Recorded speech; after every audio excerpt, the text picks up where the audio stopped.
Hello, welcome to 5th generation Bishop. Welcome to another quick review. Shoutout natin si Sir John Jeffrey.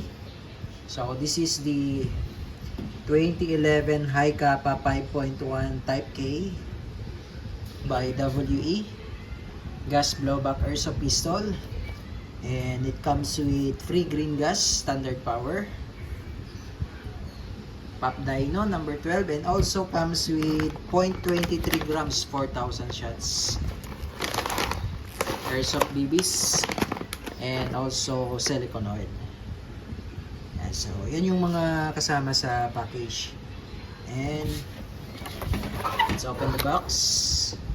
Of course, comes with the owner's manual. You just need to scan the QR code para sa parts explosion and instruction manual. And this is the magazine of the 2011 High Kappa 5.1 Type K. Ito po ay 30 rounder, okay, 30 plus 1 gas magazine. At ito yung unit.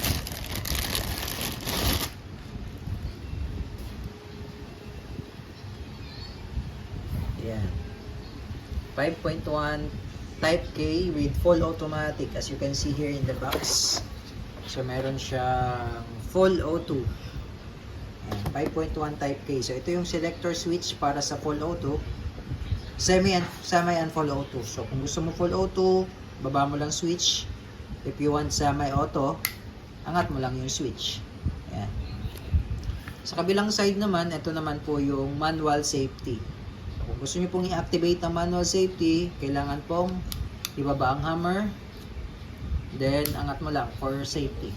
Safety. So, baba mo lang yung switch para sa safety off.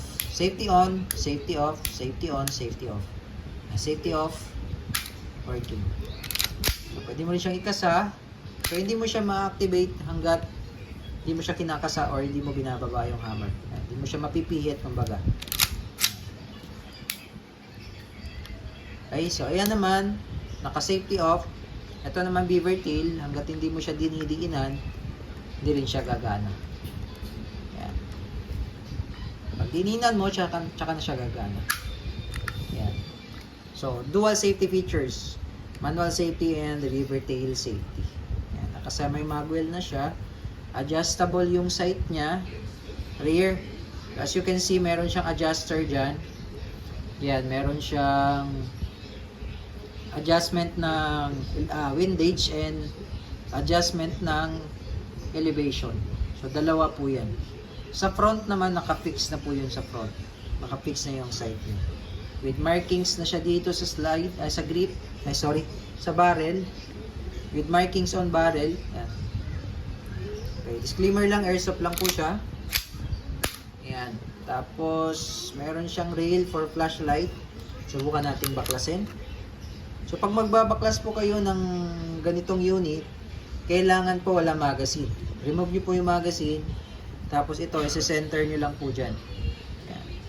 Tapos, konting push sa kabila para umangat yung switch. Para umangat yung slide stop pala.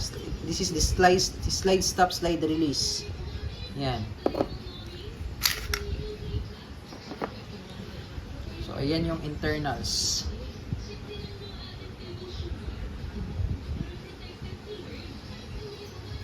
Ito yung nozzle, loading nozzle. Ito naman yung hop-up assembly. Ito yung recoil spring and rod. Yung barrel nasa ilalim, inner and outer. Ito yung pinaka-frame niya. So, itong trigger guard niya, plastic lang yan. Ito yung pinaka-lower frame niya is metal. Grip niya, plastic.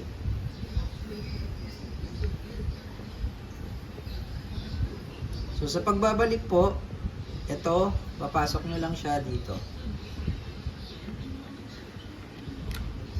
Yan.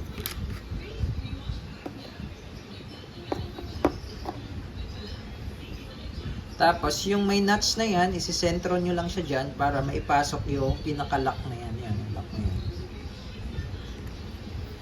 And push nyo lang. Ayan. Ayan. So, load tayo ng gas and bala para matesting natin kung ilang EPS.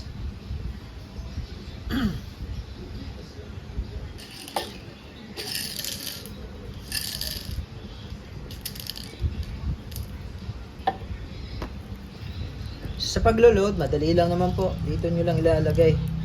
Yung iba kasi, dito po nila nilalagay yung bala. Yan, dito po sila naglo-load. Ang disadvantage lang nun, pag nabitawan mo yung spring, ito naman ang sisirain niya. Ito, plastic kasi yan. So, mas maganda dito na lang. Yan.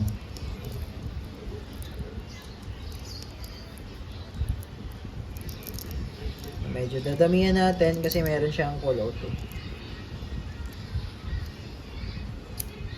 Yan. Tapos ang paglo-load naman ng gas, 3 to 5 seconds lang, inverted position.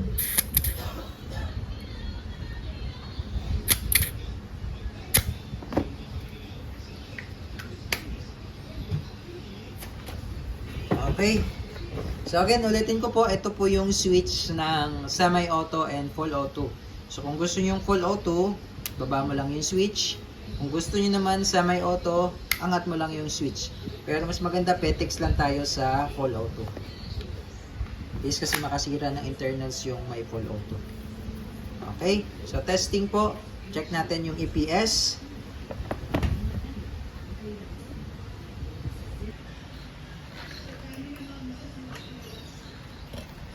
Okay. So, test natin yung EPS. High Kappa 2011 5.1 Type K with full automatic.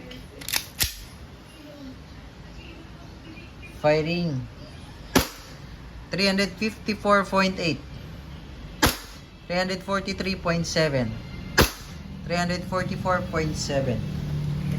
So, ayan yung semi-automatic accuracy test.